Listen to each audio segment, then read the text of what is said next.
সবুজ দেখা মানেই হচ্ছে চোখের শান্তি, তাই না? হ্যালো এভরিওয়ান, আসসালামু আলাইকুম। এখানে আমি আর আমার বরমশাই চলে যাচ্ছি হচ্ছে কুষ্টিয়াতে, পাংশা থেকে, কারণ আমার ফুপির বাসায় ঘুরতে যাব। তো গাড়ি নিয়ে আমরা বের হয়ে গিয়েছি, আর রাস্তার দুই পাশে সুন্দর সবুজ দেখতে দেখতে বিশ্ব রোড দিয়ে আমরা সামনে এগিয়ে যাচ্ছি। আমার বরমশাই চুইংগাম চাবাইতেছে, ওর এটা অভ্যাস। আর আমি সুন্দর বাতাস খেতে খেতে যাইতেছি। গাড়িতে এসি ছিল, তারপরেও এসি দিই নাই, কারণ প্রকৃতির বাতাসের চেয়ে বড় কিছু তো আর নাই না। এখন হচ্ছে খোকসা মানে ক্রস করছিলাম, এটা খোকসা বাজার। এরপরে আর কি কি পার করে আমরা যাই সেটাও দেখাবো। এরপরে মেবি কুমারখালী, হ্যাঁ এটা হচ্ছে কুমারখালী মনে হয়। এত সবুজ দেখে আমার মাথা নষ্ট হয়ে যাচ্ছিল, মনে হচ্ছিল নামি, কিন্তু নামি নাই। এই যে এখানে একটা সাইনবোর্ড দেখা যাচ্ছে কুমারখালী।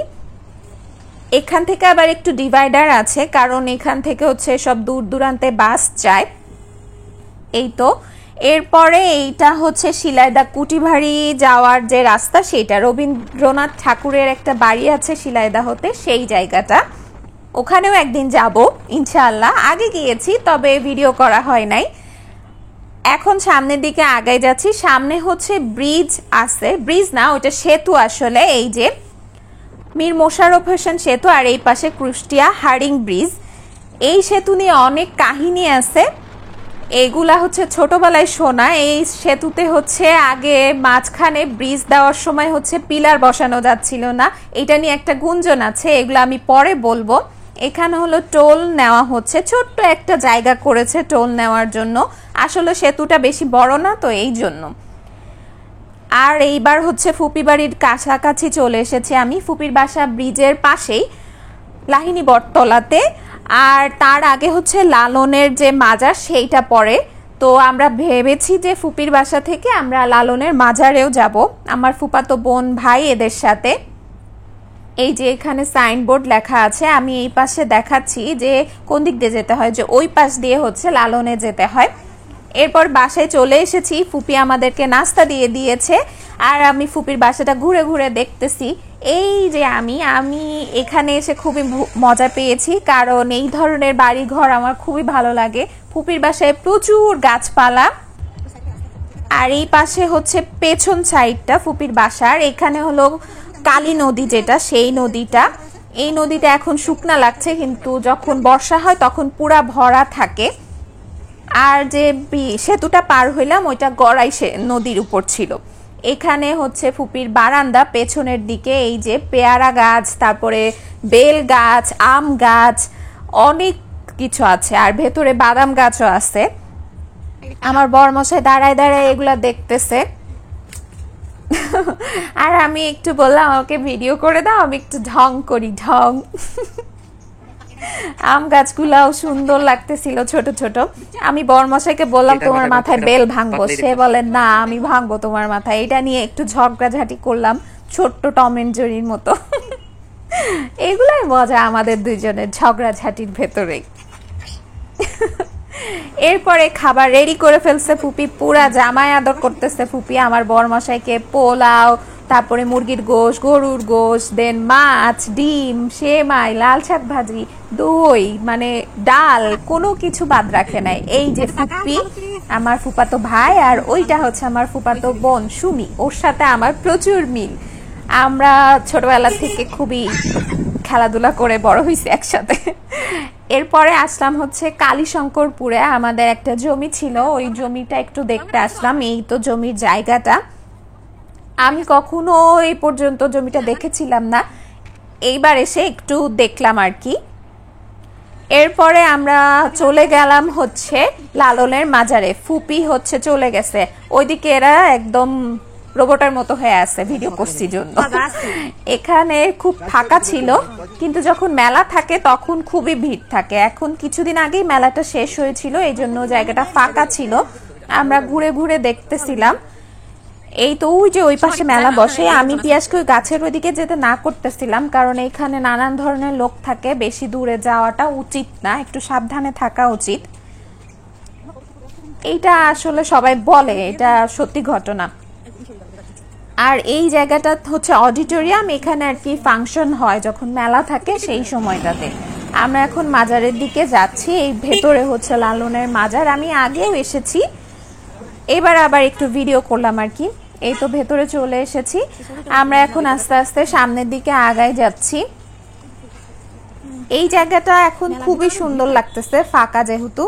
এই স্কাল্পচারটা খুবই সুন্দর লাগে আমার যতবার এসে দেখি। ওই পেছনের ওইটা হলো মাজার। আমার বর ছবি তোলা নিয়ে ব্যস্ত হয়ে গেছে আর আমি আস্তে আস্তে একটু একটু ভিডিও করতেছি। এটাও খুব সুন্দর, এইটাও একটা অডিটোরিয়াম, এখানে অনেক বাউল ছিল তখনও। আর ওই পাশে একটা জাদুঘর আছে, ওখানে পরে যাব। বাজারের ভেতরে সবাই যাচ্ছিল, তবে আমরা যাই নাই, আমরা বাইরে থেকে ছবি টবি তুলেছি। এখন গেলাম জাদুঘরে, এখানে 20 টাকা মতো টিকিট দিতে হয়েছে। এখানে আর কি লালন শাহের ব্যবহৃত জিনিসগুলা ছিল, এই যে ডেকচি, তারপরে এটা দরজা, আরও এখানে বেশ কিছু পোর্ট্রেট আছে, হাতে একটা ছবি আছে, তারপরে কিছু একতারা দোতারা এগুলো আছে। তার মানে তার ইউজ করা সব জিনিসগুলো আছে, আমি ঘুরে ঘুরে দেখাবো সব। এই যে একতারা এগুলা, তারপরে এগুলা দেখতে খুবই সুন্দর লাগতেছিল আমার কাছে, কারণ একতারা আমি বাজাই নাই কখনো, দেখছি। এই যে হুক্কা, তারপরে এখানে হলো এটা মোমবাতি রাখার দানি, চাবি, তারপরে একটা ছোট বাটির মতো জিনিস, হাতের বালা, এইদিকে আরো অনেক কিছু আছে। ছোট ছোট জিনিসগুলা রেখে দেওয়া হয়েছে। এই যে খড়ম আছে, তারপরে এটা একটা খোদাই করা কিছু হবে। এই যে ছবিগুলো খুবই সুন্দর লাগতেছিল কাছ থেকে দেখতে। এটা হলো বসার যে চৌকি, লালন শাহ বসতেন এখানে। আর এই ডেকচিতে মানুষ আবার হচ্ছে টাকা ফেলে দিয়ে গেছে, এইটা কেন করছে আমি জানি না, যাই হোক কোনো কারণ থাকতে পারে। এই যে আমি আর সুমি এখন মাজার থেকে বের হয়ে যাচ্ছি। এইখানে অনেক সুন্দর সুন্দর দোকান আছে, এই দোকানগুলোতে এখন মেইনলি ঘুরে ঘুরে দেখবো। আমার বরমশাইও ঘুরে ঘুরে দেখতেছে, সে নাকি একতারা কিনবে। এখানে সে ডুগডুগি দেখতেছে, কেন? হৃদার জন্য সে একটা ডুগডুগি কিনবে, বাজাইতেছে কুটকুট করে।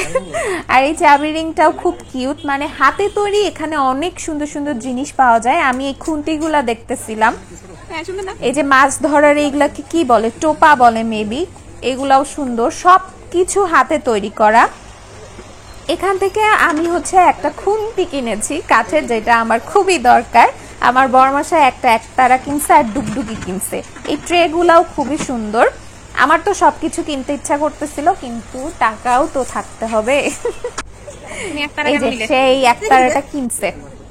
এরপরে আমরা সোন পাপড়ি কিনলাম, তিলে খাজা কিনলাম, এগুলো তো কিনতেই হবে। সব কেনাকাটা করে আমরা এখানে এসে বসলাম হচ্ছে একটু চটপটি খাওয়ার জন্য। সুমি বললো এখানকার চটপটি নাকি মজা লাগে, এই জন্য সবাই এখানে বসে পড়লাম। এই যে আমি আর সুমি, আমরা এক পাশে বসছি আর ওরা অন্য পাশে বসছে। এরপর আমি একটু একতারাটা বাজায় বাজায় দেখতেছিলাম, টুংটাং করে করে। পারি না বাজাইতে, এমনি জাস্ট টুংটুং করতেছিলাম। আমার বরমশাইও বাজাইতেছে, সে কিন্তু পারে না বাজাইতে, তার গিটারও আছে, সে কিচ্ছু বাজায় না, খালি কিনে রাখে। আমাদের চটপটি চলে এসেছে, এখন হচ্ছে খাবার পালা। চটপটিটা মজাই ছিল অনেক, আমার চটপটি বেশি ভালো লাগে ফুচকা থেকে। এবার হচ্ছে পাপড় কিনতেছি, ডাল পাপড়, আমার ডাল পাপড়টা খুবই পছন্দ।